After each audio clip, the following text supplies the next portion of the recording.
The Cauldron of Oil by Wilkie Collins. About one French league distant from the city of Toulouse, there is a village called Croix Daurade. In the military history of England, this place is associated with a famous charge of the 18th Hussars, which united two separated columns of the British Army on the day before the Duke of Wellington fought the Battle of Toulouse.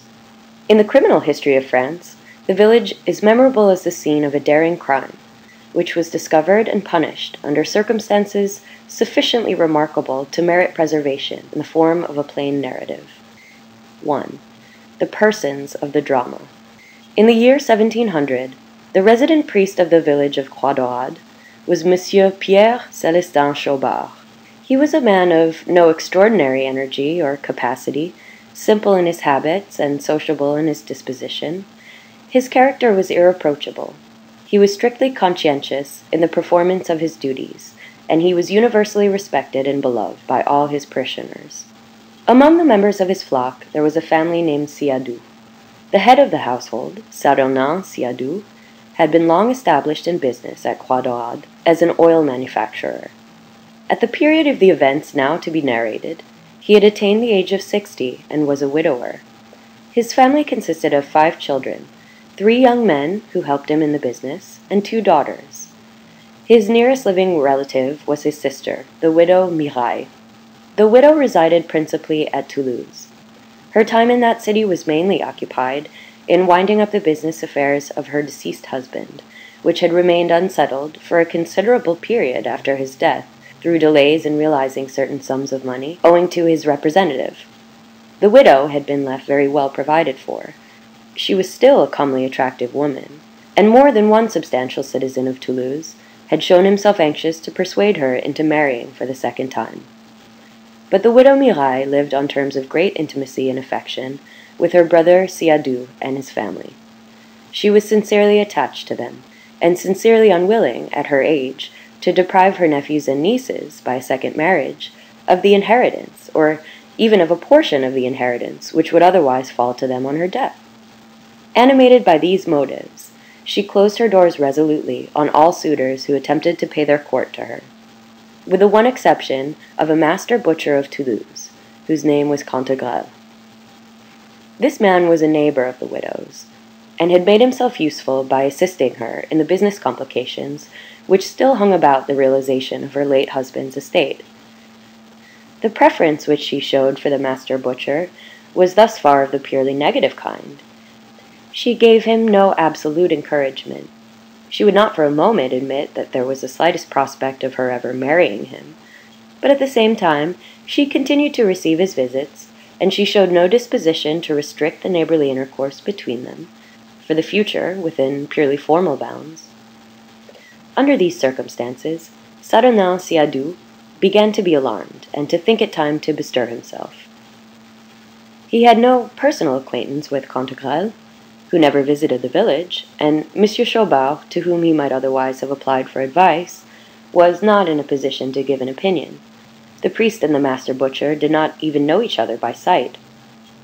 In this difficulty, Siadoux bethought himself of inquiring privately at Toulouse, in the hope of discovering some scandalous passages in Cantegrel's early life which might fatally degrade him in the estimation of the widow Miraille. The investigation, as usual in such cases, produced rumors and reports in plenty, the greater part of which dated back to a period of the butcher's life when he had resided in the ancient town of Narbonne. One of these rumors especially was of so serious a nature that Siadoux determined to test the truth or falsehood of it personally by traveling to Narbonne. He kept his intention a secret, not only from his sister and his daughters, but also from his sons. They were young men, not over-patient in their tempers, and he doubted their discretion.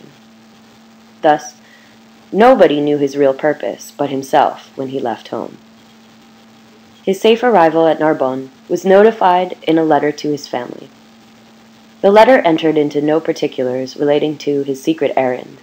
It merely informed his children of the day when they might expect him back, and of certain social arrangements which he wished to be made to welcome him on his return. He proposed, on his way home, to stay 2 days at Castelnaudry for the purpose of paying a visit to an old friend who was settled there. According to this plan, his return to Croix Daurade would be deferred until Tuesday, the 26th of April, when his family might expect to see him about sunset, in good time for supper. He further desired that a little party of friends might be invited to the meal, to celebrate the 26th of April, which was a feast day in the village, as well as to celebrate his return. The guests whom he wished to be invited were first his sister, secondly Monsieur Chaubard, whose pleasant disposition made him a welcome guest at all the village festivals, thirdly and fourthly 2 neighbors, businessmen like himself, with whom he lived on terms of the friendliest intimacy. That was the party, and the family of Siadoux took especial pains as the time approached to provide a supper worthy of the guests, who had all shown the heartiest readiness in accepting their invitations. This was the domestic position. These were the family prospects. On the morning of the 26th of April, a memorable day for years afterward in the village of Croix Daurade. 2. The events of the day. Besides the curacy of the village church, good Monsieur Chaubard held some ecclesiastical preferment in the Cathedral Church of St. Stephen at Toulouse. Early in the forenoon of the 26th, certain matters connected with this preferment took him from his village curacy to the city, a distance which has been already described as not greater than 1 French league, or between 2 and 3 English miles. After transacting his business, Monsieur Chaubard parted with his clerical brethren, who left him by himself in the sacristy, or vestry, of the church. Before he had quitted the room in his turn, the beadle entered it, and inquired for the Abbé de Mariotte, one of the officiating priests attached to the cathedral. "The abbé has just gone out," replied Monsieur Chaubard. "Who wants him?" "A respectable-looking man," said the beadle. "I thought he seemed to be in some distress of mind when he spoke to me." "Did he mention his business with the abbé?" "Yes, sir. He expressed himself as anxious to make his confession immediately." "In that case," said Monsieur Chaubard, "I may be of use to him in the abbé's absence, for I have authority to act here as confessor. Let us go into the church and see if this person feels disposed to accept my services." When they went into the church, they found the man walking backward and forward in a restless, disordered manner. His looks were so strikingly suggestive of some serious mental perturbation that Monsieur Chaubard found it no easy matter to preserve his composure when he first addressed himself to the stranger. "I am sorry," he began, "that the Abbé de Mariotte is not here to offer you his services." "I want to make my confession," said the man, looking about him vacantly, as if the priest's words had not attracted his attention. "You can do so at once, if you please," said Monsieur Chaubard. "I am attached to this church, and I possess the necessary authority to receive confessions in it. Perhaps, however, you are personally acquainted with the Abbé de Mariotte? Perhaps you'd prefer waiting?" "No," said the man roughly. "I would as soon, or sooner, confess to a stranger." "In that case," replied Monsieur Chaubard, "be so good as to follow me." He led the way to the confessional. The beadle, whose curiosity was excited, waited a little and looked after them. In a few minutes he saw the curtains, which were sometimes used to conceal the face of the officiating priest, suddenly drawn. The penitent knelt with his back turned to the church. There was literally nothing to see, but the beadle waited, nevertheless, in expectation of the end. After a long lapse of time, the curtain was withdrawn, and the priest and penitent left the confessional. The change which the interval had worked in Monsieur Chaubard was so extraordinary that the beadle's attention was altogether withdrawn, in the interest of observing it, from the man who had made the confession. He did not remark by which door the stranger left the church. His eyes were fixed on Monsieur Chaubard. The priest's naturally ruddy face was as white as if he had just risen from a long sickness. He looked straight before him with a state of terror, and he left the church as hurriedly as if he had been a man escaping from prison, left it without a parting word or farewell look, although he was noted for his courtesy to his inferiors on all ordinary occasions. "Good Monsieur Chaubard has heard more than he bargained for," said the beadle, wandering back to the empty confessional with an interest which he had never felt in it till that moment. The day wore on as quietly as usual in the village of Croix Daurade. At the appointed time, the supper table was laid for the guests in the house of Saturnin Siadoux. The widow Miraille and the two neighbors arrived a little before sunset. Monsieur Chaubard, who was usually punctual, did not make his appearance with them, and when the daughters of Saturnin Siadoux looked out from the upper windows, they saw no signs on the high road of their father's return. Sunset came, and still neither Siadoux nor the priest appeared. The little party sat waiting round the table, and waited in vain. Before long a message was sent up from the kitchen, representing that the supper must be eaten forthwith or be spoiled, and the company began to debate the two alternatives, of waiting or not waiting any longer. "It is my belief," said the widow Miraille, "that my brother is not coming home tonight. When Monsieur Chaubard joins us, we had better sit down to supper." "Can any accident have happened to my father?" asked one of the two daughters anxiously. "God forbid," said the widow. "God forbid," repeated the two neighbors, looking expectantly at the empty supper table. "It has been a wretched day for traveling," said Louis, the eldest son. "It rained in torrents all day yesterday," added Thomas, the second son. "And your father's rheumatism makes him averse to traveling in wet weather," suggested the widow thoughtfully. "Very true," said the first of the two neighbors, shaking his head piteously at his passive knife and fork. Another message came up from the kitchen, and peremptorily forbade the company to wait any longer. "But where is Monsieur Chaubard?" said the widow. "Has he been taking a journey too? Why is he absent? Has anybody seen him today?" "I have seen him today," said the youngest son, who had not spoken yet.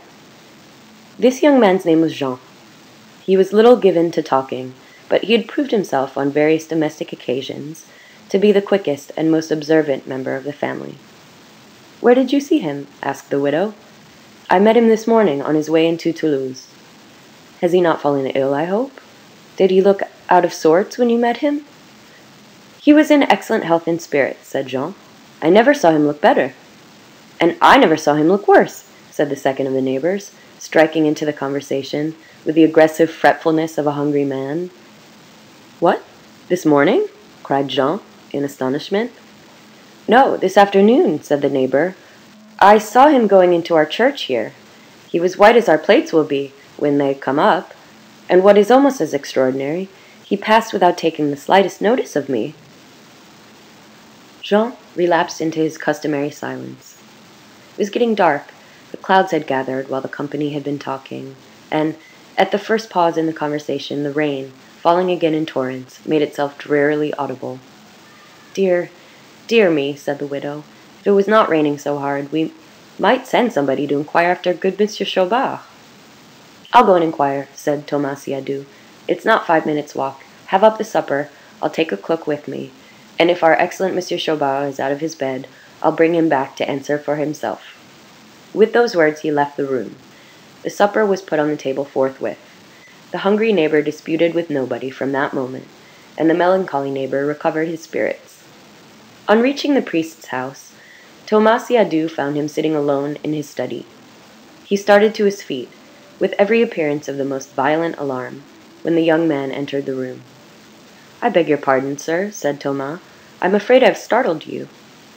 "What do you want?" asked Monsieur Chaubard, in a singularly abrupt, bewildered manner.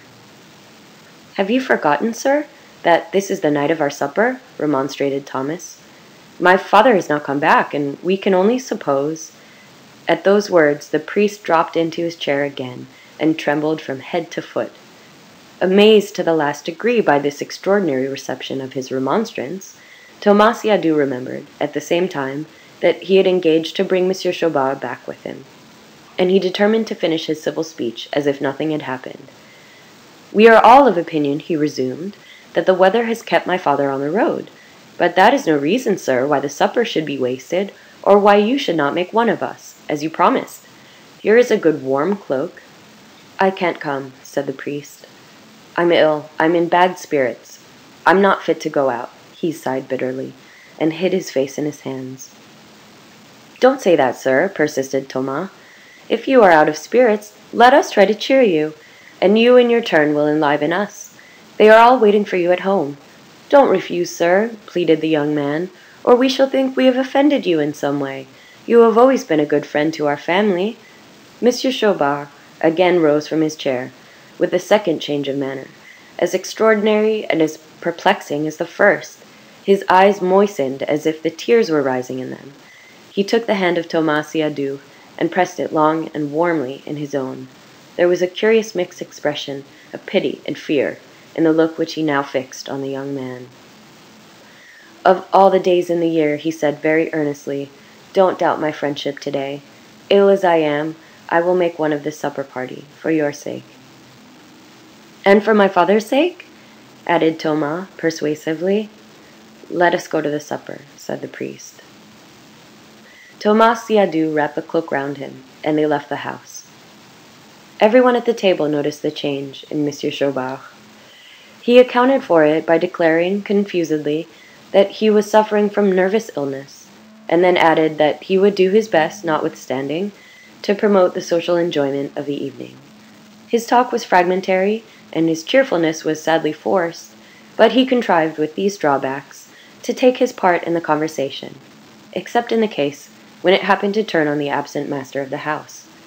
Whenever the name of Saturnin Siadoux was mentioned, either by the neighbors, who politely regretted that he was not present, or by the family, who naturally talked about the resting place which he might have chosen for the night, Monsieur Chaubard either relapsed into blank silence or abruptly changed the topic. Under these circumstances, the company, by whom he was respected and beloved, made the necessary allowances for his state of health, the only person among them who showed no desire to cheer the priest's spirits and to humor him in his temporary fretfulness, being the silent younger son of Saturnin Siadoux. Both Louis and Thomas noticed that from the moment when Monsieur Chaubard's manner first betrayed his singular unwillingness to touch on the subject of their father's absence, Jean fixed his eyes on the priest with an expression of suspicious attention, and never looked away from him for the rest of the evening. The young man's absolute silence at table did not surprise his brothers, for they were accustomed to his taciturn habits. But the sullen distrust betrayed in his close observation of the honored guest and friend of the family surprised and angered them. The priest himself seemed once or twice to be aware of the scrutiny to which he was subjected, and to feel uneasy and offended, as he naturally might. He abstained, however, from openly noticing Jean's strange behavior, and Louis and Thomas were bound, therefore, in common politeness, to abstain from noticing it also. The inhabitants of Croix Daurade kept early hours. Toward 11 o'clock, the company rose and separated for the night. Except the two neighbors, nobody had enjoyed the supper, and even the two neighbors, having eaten their fill, were as glad to get home as the rest. In the little confusion of parting, Monsieur Chaubard completed the astonishment of the guests at the extraordinary change in him by slipping away alone without waiting to bid anybody good night. The widow Miraille and her nieces withdrew to their bedrooms and left the three brothers by themselves in the parlor. "Jean," said Thomas Siadoux, "I have a word to say to you. You stared at our good Monsieur Chaubard in a very offensive manner all through the evening. What did you mean by it?" "Wait till tomorrow," said Jean, "and perhaps I may tell you." He lit his candle and left them. Both the brothers observed that his hand trembled, and that his manner, never very winning, was on that night more serious and more unsociable than usual. 3. The younger brother. When post-time came on the morning of the 27th, no letter arrived from Saturnin Siadoux. On consideration, the family interpreted this circumstance in a favorable light. If the master of the house had not written to them, it followed, surely, that he meant to make writing unnecessary by returning on that day. As the hours passed, the widow and her nieces looked out from time to time for the absent man. Toward noon, they observed a little assembly of people approaching the village. Ere long, on a nearer view, they recognized at the head of the assembly the chief magistrate of Toulouse, in his official dress. He was accompanied by his assessor, also in official dress, by an escort of archers, and by certain subordinates attached to the town hall. These last appeared to be carrying some burden, which was hidden from view by the escort of archers. The procession stopped at the house of Saturnin Siadoux, and the two daughters, hastening to the door to discover what had happened, met the burden which the men were carrying, and saw, stretched on a litter, the dead body of their father. The corpse had been found that morning on the banks of the river Lers. It was stabbed in 11 places with knife or dagger wounds. None of the valuables about the dead man's person had been touched. His watch and his money were still in his pockets. Whoever had murdered him for vengeance, not for gain. Some time elapsed before even the male members of the family were sufficiently composed to hear what the officers of justice had to say to them. When this result had been at length achieved, and when the necessary inquiries had been made, no information of any kind was obtained which pointed to the murderer in the eye of the law. After expressing his sympathy and promising that every available means should be tried to effect the discovery of the criminal, the chief magistrate gave his orders to his escort and withdrew. When night came, the sister and the daughters of the murdered man retired to the upper part of the house, exhausted by the violence of their grief. The 3 brothers were left once more alone in the parlor to speak together of the awful calamity which had befallen them. They were of hot southern blood, and they looked on one another with a southern thirst for vengeance in their tearless eyes. The silent younger son was now the first to open his lips. "You charged me yesterday," he said to his brother Thomas, with looking strangely at Monsieur Chaubard all the evening, and I answered that I might tell you why I looked at him when tomorrow came. Tomorrow has come, and I am ready to tell you. He waited a little, and lowered his voice to a whisper when he spoke again. "When Monsieur Chaubard was at our supper table last night," he said, "I had it in my mind that something had happened to our father, and that the priest knew it." The 2 elder brothers looked at him in speechless astonishment. "Our father has been brought back to us a murdered man," Jean went on, still in a whisper. "I tell you, Louis, and you, Thomas, that the priest knows who murdered him." Louis and Thomas shrank from their younger brother, as if he had spoken blasphemy.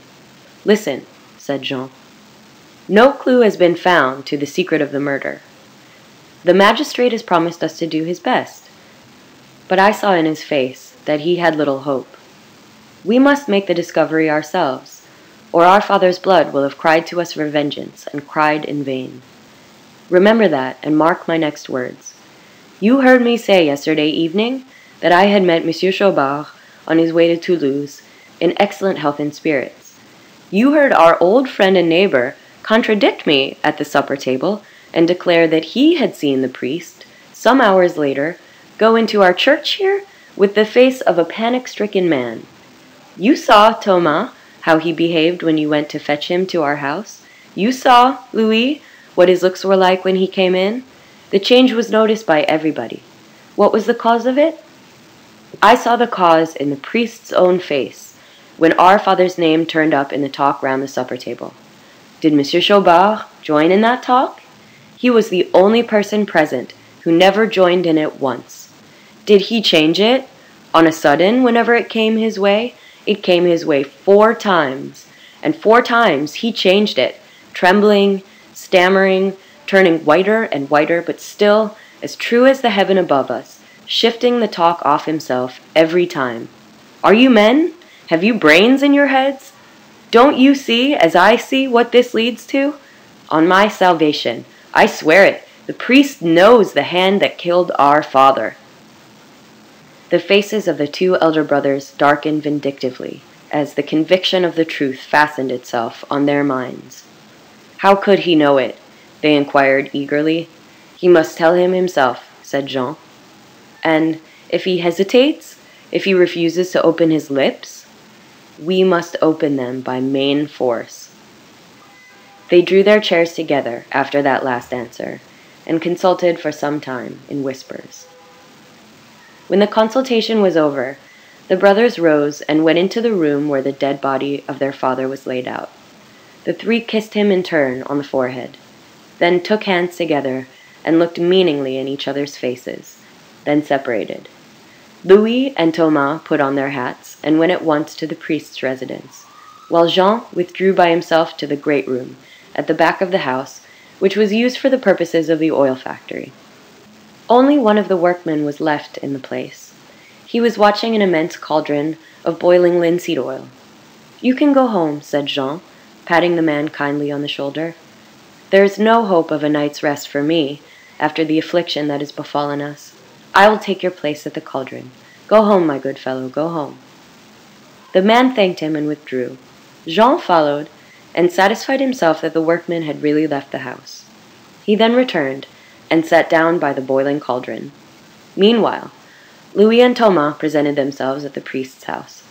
He had not yet retired to bed, and he received them kindly, but with the same extraordinary agitation in his face and manner which had surprised all who saw him on the previous day. The brothers were prepared beforehand with an answer when he inquired what they wanted of him. They replied immediately that the shock of their father's horrible death had so seriously affected their aunt and their eldest sister that it was feared the minds of both might give way, unless spiritual consolation and assistance were afforded to them that night. The unhappy priest, always faithful and self-sacrificing, where the duties of his ministry were in question, at once rose to accompany the young men back to the house. He even put on his surplice and took the crucifix with him to impress his words of comfort all the more solemnly on the afflicted women whom he was called on to succor. Thus, innocent of all suspicion of the conspiracy to which he had fallen a victim, he was taken into the room where Jean sat waiting by the cauldron of oil, and the door was locked behind him. Before he could speak, Thomas Siadoux openly avowed the truth. "It is we three who want you," he said. "Not our aunt, and not our sister. If you answer our questions truly, you have nothing to fear. If you refuse—" He stopped and looked toward Jean and the boiling cauldron. Never, at the best of times, a resolute man, deprived since the day before of such resources of energy as he possessed, by the mental suffering which he had undergone in secret, the unfortunate priest trembled from head to foot as the three brothers closed round him. Louis took the crucifix from him and held it. Thomas forced him to place his right hand on it. Jean stood in front of him and put the questions. "Our father has been brought home a murdered man," he said. "Do you know who killed him?" The priest hesitated, and the two elder brothers moved him nearer to the cauldron. "Answer us, on peril of your life," said Jean. "Say, with your hand on the blessed crucifix, do you know the man who killed our father?" "I do know him." "When did you make the discovery?" "Yesterday." "Where?" "At Toulouse." "Name the murderer." At those words, the priest closed his hand fast on the crucifix and rallied his sinking courage. "Never," he said firmly. "The knowledge I possessed was obtained in the confessional. The secrets of the confessional are sacred. If I betray them, I commit sacrilege. I will die first." "Think," said Jean. "If you keep silence, you screen the murderer. If you keep silence, you are the murderer's accomplice. We have sworn over our father's dead body to avenge him. If you refuse to speak, we will avenge him on you. I charge you again, name the man who killed him." "I will die first," the priest reiterated as firmly as before. "Die then," said Jean. "Die in that cauldron of boiling oil." "Give him time!" cried Louis and Thomas, earnestly pleading together. "We'll give him time," said the younger brother. "There is the clock yonder against the wall. We will count 5 minutes by it. In those 5 minutes, let him make his peace with God or make up his mind to speak." They waited, watching the clock. In that dreadful interval, the priest dropped on his knees and hid his face. The time passed in dead silence. "Speak! For your own sake, for our sakes, speak!" said Thomas Siadoux, as the minute hand reached the point at which the 5 minutes expired. The priest looked up. His voice died away on his lips. The mortal agony broke out on his face in great drops of sweat. His head sank forward on his breast. "Lift him!" cried Jean, seizing the priest on one side. "Lift him and throw him in." The two elder brothers advanced a step and hesitated. "Lift him, on your oath over our father's body!" The two brothers seized him on the other side. As they lifted him to a level with the cauldron, the horror of the death that threatened him burst from the lips of the miserable man in a scream of terror. The brothers held him firm at the cauldron's edge. "Name the man," they said for the last time. The priest's teeth chattered. He was speechless. but he made a sign with his head, a sign in the affirmative. They placed him in a chair and waited patiently until he was able to speak. His first words were words of entreaty. He begged Thomas Siadoux to give him back the crucifix. When it was placed in his possession, he kissed it and said faintly, "I ask pardon of God for the sin that I am about to commit." He paused and then looked up at the younger brother, who still stood in front of him. "I am ready," he said. "Question me and I will answer." Jean repeated the questions which he had put when the priest was first brought into the room. "You know the murderer of our father?" "I know him." "Since when?" "Since he made his confession to me yesterday, in the Cathedral of Toulouse." "Name him." "His name is Cantegrel." "The man who wanted to marry our aunt?" "The same." "What brought him to the confessional?" "His own remorse." "What were the motives for his crime?" "There were reports against his character, and he discovered that your father had gone privately to Narbonne to make sure they were true." "Did our father make sure of their truth?" "He did." "Would those discoveries have separated our aunt from Cantegrel if our father had lived to tell her of them?" "They would." "If your father had lived, he would have told your aunt that Cantegrel was married already, that he had deserted his wife at Narbonne, that she was living there with another man, under another name, and that she had herself confessed it in your father's presence." "Where was the murder committed?" "Between Villefranche and this village. Cantegrel had followed your father to Narbonne, and had followed him back again to Villefranche. As far as that place, he traveled in company with others, both going and returning. Beyond Villefranche, he was left alone at the ford over the river. There, Cantegrel drew the knife to kill him before he reached home and told his news to your aunt." "How was the murder committed?" "It was committed while your father was watering his pony by the bank of the stream. Cantegrel stole on him from behind and struck him as he was stooping over the saddle-bow." "This is the truth, on your oath?"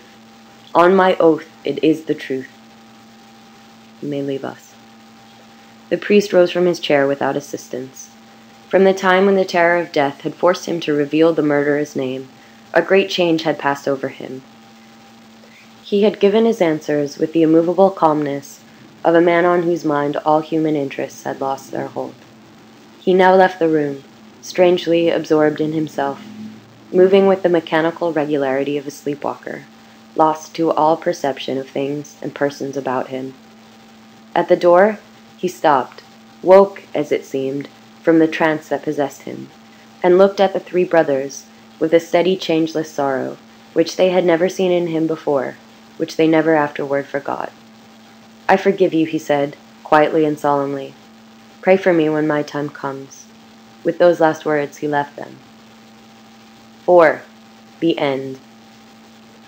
The night was far advanced, but the three brothers determined to set forth instantly for Toulouse, and to place their information in the magistrate's hands before the morning dawned. Thus far, no suspicion had occurred to them of the terrible consequences which were to follow their night interview with the priest. They were absolutely ignorant of the punishment to which a man in holy orders exposed himself if he revealed the secrets of the confessional.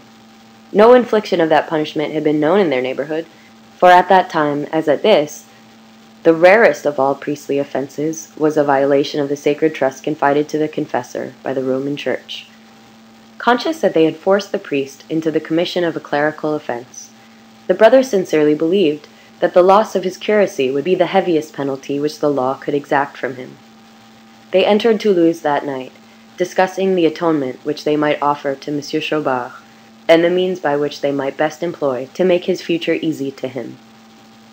The first disclosure of the consequences, which would certainly follow the outrage they had committed, was revealed to them when they made their deposition before the officer of justice. The magistrate listened to their narrative, with horror vividly expressed in his face and manner. "Better you had never been born," he said, "than have avenged your father's death, as you three have avenged it. Your own act has doomed the guilty and the innocent to suffer alike." Those words proved prophetic of the truth. The end came quickly, as the priest had foreseen it, when he spoke his parting words. The arrest of Cantegrel was accomplished without difficulty the next morning. In the absence of any other evidence on which to justify this proceeding, The private disclosure to the authorities of the secret which the priest had violated became inevitable. The Parliament of Languedoc was, under these circumstances, the tribunal appealed to, and the decision of that assembly immediately ordered the priest and the three brothers to be placed in confinement, as well as the murderer Cantegrel. Evidence was then immediately sought for, which might convict this last criminal, without any reference to the revelation that had been forced from the priest. And evidence enough was found to satisfy judges, whose minds already possessed the foregone certainty of the prisoner's guilt. He was put on his trial, was convicted of the murder, and was condemned to be broken on the wheel. The sentence was rigidly executed, with as little delay as the law would permit. The cases of Monsieur Chaubard and of the three sons of Siadoux next occupied the judges. The three brothers were found guilty of having forced the secret of a confession from a man in holy orders. The cases of Monsieur Chaubard and of the three sons of Siadoux next occupied the judges. The three brothers were found guilty of having forced the secret of a confession from a man in holy orders, and were sentenced to death by hanging. A far more terrible expiation of his offense awaited the unfortunate priest.